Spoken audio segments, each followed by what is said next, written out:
Welcome, everybody. This is the second installation of our Roadburn-related interviews. 2 days ago, you had our interview with Walter setting the tone for this one.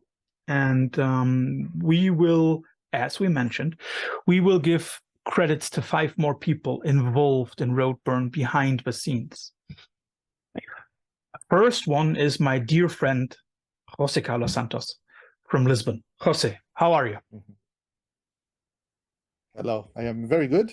Spring seems to have arrived in Lisbon. So for now, it's not stupidly hot. So I'm still good. For now, it's not stupidly hot. For now, let's see. Jose, the first question that I will ask everybody in this series is always the same.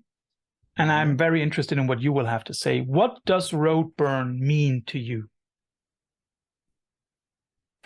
Starting with a little question then, right? Yeah, of course. It means a lot of things. I don't have a pretty answer that sums it all up in a sentence or two. I'll give you 3. It's the festival that I have gone to the most times in my life, even counting local festivals over here in Portugal. So you've been to more Roadburn editions than Portuguese festivals? Oh yeah, maybe SWR Barroselas is up there with Roadburn in terms of number, but yeah, considering I'm a couple of hours away from that one and half a Europe away from Roadburn still wins in the time. Means a lot, right? It means a lot because I got a lot from Roadburn over the years, and that's why I've always tried to help out, because I don't feel, to be honest with you, I don't feel like I belong in this series of interviews, because I'm not really anything at Roadburn. I'm just someone that hangs around and got to know all the people involved throughout the years just by being there all the time and loving it and just being dedicated to it. Roadburn is a labor of love for me. It's not even a labor. Roadburn is just love for me. It's community, it's friendship.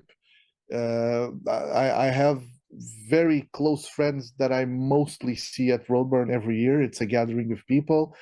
If I do a list of the 20 best shows that I've seen in my life, maybe 15 will have been at Roadburn. So it means I've gotten a lot of great opportunities for my writing and journalistic career from Roadburn. So it is a source of love, community, great music, pride, good work, happiness, everything. It's at the same time the best holiday and the best job and the best hangout of the year, every year. It's interesting that you, in all your humble approach, say that you don't belong in this, but I think you've already mentioned something that is very, very typical for Roadburn. First of all, to make it clear to everybody, there is not the booking agency that is called Roadburn. This festival is more or less completely DIY with the help of a few professionals. Yeah. And I also think that something that connects all these interviews that we're doing here is, you've already mentioned it, it's a labor of love and everybody wants to help out. How much do you think of this aspect of love keeps the people doing this? Is there anything else but love keeping people doing this festival? I mean, sure. Professional fulfillment and Roadburn employs people, so it's not just all love and roses. Of course, people are paid to work for Roadburn, all the technicians, all the staff of the O13, both the administrative and the tech staff, everyone. So of course there are all the usual things, but what sets it apart from most other festivals and events that I know without saying anything bad about them, is the amount of space that the love aspect Yeah. takes in the Yeah. dedication that people have. Because even the people who are just employees of the O13 or Roadburn, they're doing it exactly like me and all the other little dots that Yeah. are there just because Yeah. of love, you know. It's a Yeah. common thing that we share. Like Walter is the sun, and we all orbit around the sun that is Walter. Yeah. But we're all there because we want to, and because we Yeah. love the festival, the people around the festival, Walter, the bands, the whole ethos of the festival. We all love being there. No one's there just because it's a paycheck or just because it's a good opportunity or nothing. We're all there because we want to. And I think that says everything. You've already mentioned ethos. Mhm. Is there some special kind of Roadburn ethos to you? I mean, like for me, a lot of it is love. You go to Roadburn, there is no hate. You know, it's not like a Wacken where you might end up being in a bad situation. That won't happen to you at Roadburn usually. Yeah. It's a lot of love, a lot of this is for us in a way. Mhm. And it is, as it's always been, it's a gathering of people who want to listen to heavy music, and we come to that in a moment, to heavy music outside of the regular schemes or scenes. A lot of people have been disappointed with the 2023 lineup at Roadburn. Do you have like maybe a one sentence answer to their disappointment? Or two sentences, whatever. You know what I mean? I'm trying to turn my diplomatic mode on. Yeah. Remember, it's a festival of love. Exactly. But if you don't like it, don't go. It's fine. Yeah. Just like it has happened throughout the years. The festival is a festival that has evolved from day one. It keeps evolving. It keeps giving the underdogs a voice. It keeps giving the underground a voice. And what the festival is doing right now is exactly what it did to all the bands that you now claim you still want to be there back then, when no one was paying them any attention, and when they were being groundbreaking and discovering new ground. And that's what Roadburn did, and that's exactly what Roadburn is doing now. Of course, things shift, things evolve. You might not enjoy so many of the bands, or you might not know so many of the bands, which are two different things. And you might not be ready to discover bands that you didn't know so much as you were 20 years ago. And that's fine. It doesn't have to be for everyone. Generations change. The people that were going to Roadburn when it started, they have, many of them have adult children now who are maybe also going to the festival. It's gotten a lot of new people in, as it should, to not stagnate and become a sort of parody of itself. This applies to bands, this applies to, movies, this applies to any kind of art. And if you don't like it for any kind of reason, I will not discuss the validity of the reasons. You don't have to spout hate on the internet, or you don't have to come up with conspiracy theories. Just say, this festival is not for me anymore. And that's fine. There are plenty of other festivals who will be. Exactly. And there's one other thing that I always recognize is, I mean, of course, I can understand that people want a sort of continuity in their life, and they want to be able to proclaim, I've gone to this festival for 25 years. Yeah, of course. Okay, fine. But maybe you don't like this lineup. Maybe you like next year's lineup. Maybe you like the lineup, hopefully in 2027. And remember, if you loved this festival so much, then you should be able to see that at some point festivals have to open up in order to survive. Yeah. Otherwise, feel free to go to Rock am Ring, Rock im Park, Glastonbury, Roskilde, all those super huge festivals which are able to give you Metallica every third year, Iron Maiden every third year, and Manson every third year. Because if you look at a lot of lineups from those festivals, you will see that's the cycle. And that is something that I love about Roadburn. It's not a cycle. No, it's a line. It's a progression. Exactly. And exactly.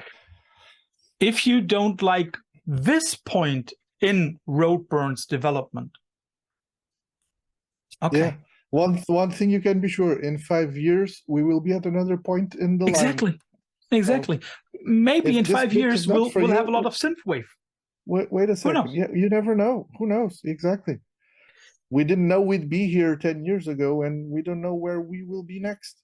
Yeah. And that's the thing. I used to read a lot around 10, 12 years ago at Roadburn. People used to say, I can just roam the halls, and even if I don't know the bands, I'll always find something. From a certain section of people, I'm not hearing that anymore. So maybe question yourself why you don't want to roam the halls looking for unknown bands anymore, and you want to find the bands from Roadburn 2010 in there that you already know. Maybe it's not Roadburn that has changed so much in its approach. Maybe it's you.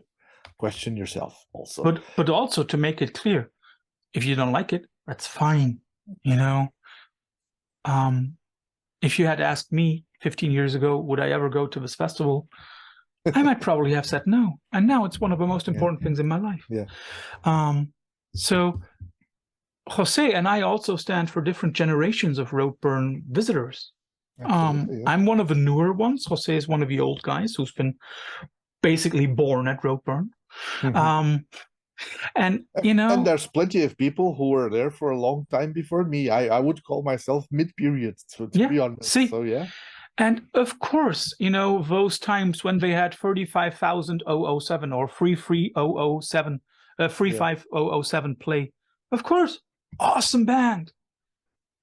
Amazing, but even that band would now probably say, we'll do it again, but, you know, somewhere at the back of my mind, this is not what it was 25 years ago. Yeah. Coming back to you, Jose. Some people might not only know you from your beautiful outward appearance, but also because you host some, or mostly that, but also because you host some of the panels at Roadburn. So who comes up with those topics that you do? It's the festival. Usually, in the last few years, it's been Becky who's done he does the side programs, right? Side program, yes, that was the expression that my brain was looking for. Side program, yeah.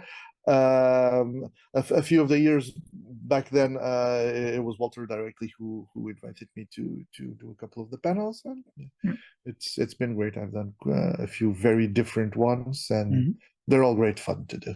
Do they then also already invite the guests, or is that something where you're more involved in?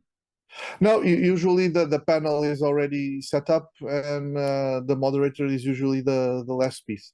It's like, we have this panel with this artist or these artists or about this theme. Would you like to go host it? And I just have to say yes, show up, and have fun. It's very easy. How do you prepare for those panels? Not much, to be honest. Fortunately, the panels that I have been invited to do, or just talks sometimes, have most, if not all, been with people that I already deeply admire. So usually, like for example, I did a little talk with Kjetil from Ohobrot when they had a showing of the film that depicted when he went through the ordeal of having cancer and going on tour and stuff like that documentary. So basically all my preparing was just watching the documentary, because I'm already a huge fan of Kjetil and Ohobrot.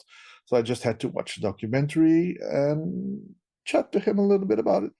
it's basically just a question of being prepared to not forget any dates or any titles or anything when you're talking to a band. Mm. But I mean, I did one, for example, with Kirk from Crowbar, and that one took absolutely zero preparing because Crowbar is entrenched in my heart for 30 years now. So that one was just literally showing up and talking to Kirk. Sometimes some of those topics are also a little harder. I still remember that one topic.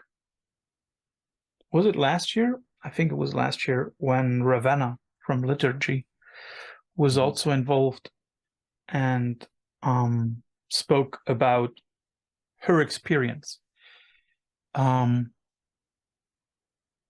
How are those topics for you when you have like overarching things? Mm-hmm. I'm trying to think if I've ever done one of those at Roadburn, because I do this stuff on other festivals. I'm trying not to mix up anything. But to be honest, I don't think I've ever been involved in some of those most that concern topics that go clearly beyond music and start to get into the humanity of it all and people's rights and equality and everything. I don't think I've done one of those specifically like that at Roadburn, but I mean, to me, the preparing is the same. It has all to do with the person that you're talking to. I would never do a topic or a panel with someone that I were not interested in. I would just politely say I don't care about this person or this topic, so I'd rather not do it. So if I'm going to do something, the origin point is already I'm passionate about what we're going to talk about. So from then on, if it's trans rights or if it's Crowbar's discography, in the end, it's something that I will be passionate about, and it will be relatively easy to prepare for because the guests are always amazing, let's be honest. And I have the easiest job in the room, right? I just have to get the guests to talk about the subjects that people want to hear, and that's easy because they're amazing people. So, I'm not selling my job short, but it is pretty easy, regardless of even if it's difficult topics. I guess when it's difficult topics, in terms of the job I have to do, it's even easier because it's something that it's so emotional coming from people that That's true. You basically just need a question or two, and that's it, and you're in it, and that's what we do. And I will also, for everybody who sees this on April 7th, there is some structure in what we're doing. The opening question is always the same, and the ending question is always the same. So you are the first one to be asked. What are your 3 or 5 most memorable Roadburn moments? Oh my and God. not concerning the panels, but the concerts. Yeah. First time I went to Roadburn, so that's very personal. First time I entered the O13 because I had never been at the venue before. Capricorns were playing. It was it was the Thursday where there we go, a label showcase. It was the anniversary of Rise Above, if I'm not mistaken. And Capricorns were the first band that I saw at Roadburn. My airplane was a little late, and as I entered the room, Capricorns had been playing for a couple of minutes, and I remember the impact of everything, the venue and the band and the whole environment and everything that I knew nothing about. And it seems that the ghost of Roadburn entered me completely before that song they were playing was over. I instantly felt home. Like, okay, this is where I belong. So that was a huge impact. The first. I don't want to leave any important stuff out, but the Winter show in 2011, because Winter mean a lot to me. I got into Winter absolutely randomly, seeing them on a catalog and ordering the record, having no idea what it was. And Into Darkness when I was 14 years old, completely changed my way of perceiving music. I don't know if I was already into heavy music and metal and stuff mostly and stuff like that, but I don't know if I would be here in this exact situation if I hadn't gotten that record. And I had zero expectations of ever seeing the band live, and Roadburn did that for me. And so seeing Winter perform live was something that was very important for me. Okay, one more. Roadburn's first mosh pit, also in 2011, Trap Them at the Green Room. Ooh, that was, I remember, small mosh pit. oh yeah, small but very significant. I remember I was still photographing. I was there was no photo pit, but I was near the front, at the front actually. I just remember setting my camera behind the monitor and just joining the madness, and it was amazing. Trapman are one of my favorite bands ever, and to see a mosh pit at Roadburn was an experience that has repeated itself, of course, now several times since, like the Doom at the Het Patronet, for example. That was also epic, and a few others. But that one, that had an impact, and it activated the metalhead in me, and it was great. I can totally imagine. So, Jose, can I choose a bonus one? Of course. Can I choose a bonus moment? Yeah. Doing the panel with Walter and Thomas Lindberg. Oh. In 20 something. I'm too old to 19. remember specific years anymore. I think 19, it's 19 probably. Yeah. That panel because it was fantastic. the year after Jacob's curation. Exactly, absolutely. And I mean, Tompa is one of my childhood heroes. Walter is one of my favorite humans on earth, and just to have the privilege of having not only the festival artistic director and the festival curator, but Walter and Thomas sitting across me and moderating something with the hall fully packed, that was something that I'll carry forever. So yeah. Totally imagine. So everybody, this was the first of a few more to come. Remember to check every 2 days, minimum every 2 days, here on this very special subpage of Veil of Sound. You'll get a load of content. You'll get a load of interviews. And we hope to provide some kind of round picture. You, my friend, I will see in roughly 2 weeks, and you will not get around a big bear Absolutely. hug. And nor do I want to. I will face the bear hug head on. So for everybody, thanks for listening. Jose, thanks for doing this with us. And if I'm right, then our April's edition of our monthly playlist will go online on Roadburn Friday. I'm not sure. Could be. Yeah. So, yeah. Might be a special one. Might be a special one. Maybe Look out for that. a special one. So maybe. Yeah. Jose, thanks for doing this, and see you in 2 weeks. Cheers. Thank you. Thank you. Bye-bye.